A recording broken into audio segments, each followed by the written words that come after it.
To the Xianzhou, I am but an abandoned pawn, a wandering swordmaster. If you wish to avoid trouble, pretend we never met. Let's forego the pleasantries. What do you want? The universe is vast. Will we meet again as friend or foe, dead or alive? Fame is like the clouds, fleeting and elusive. I am viewed as a sinner in the eyes of the Ten Lords' Commission, and the Xianzhou has erased my name from its memory. So be it. A sword cuts with its edge, not its name. I have already surpassed my limits, and may soon succumb to the influence of Mara. But given the choice between staring into the abyss with a troubled mind and marching forward blindfolded, I choose the latter. The Sangcheng was once the most bustling of Xianzhou ships, a place I called home.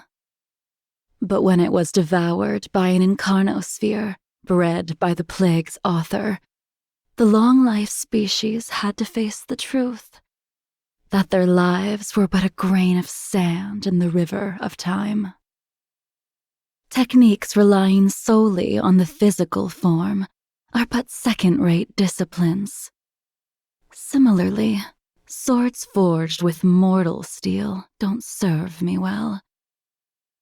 I have stolen a sliver of moonlight that can shine over the earthly world.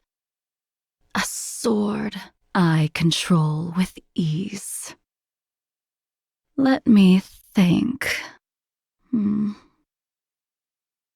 the beginning, most of my time was spent on swordsmanship and defeating my enemies.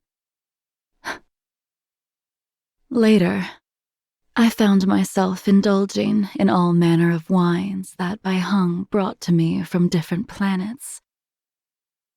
And now, watching my enemies suffer has become my newfound passion. Strange pastimes, no. This sword in my hand, not but a needle compared with the heavenly bodies. How can I use it to cut open a star? I, too, once drew the gaze of an eon. The only difference was, it was a path I chose for myself. Through the deep recesses of the Ten Lords' Commission on the Shuling, through the Gate of Wonders, and onto a path of redemption. Exalting Sanctum has seen little change in the past millennium. A little dull, I would say. However, Starskiff Haven has grown on me since it was rebuilt after the war. I wouldn't say he's a natural swordmaster, but being gifted shouldn't be a determining factor when choosing an apprentice. Mentors who place importance on natural talent either lack the skills to teach or seek to take credit for their apprentice's easy success. Fame, background, none of those matter. I will teach my techniques to anyone willing to put their heart into them. I put him under great pain and suffering when I taught him. On the day his skills are perfected, he vows to return the favor. I look forward to it. To take the throne, the High Elder of the Vidyadhara needs to pass a series of trials, during which their physical features slowly transform to resemble that of their predecessors. I see that loss of identity as a curse rather than a gift.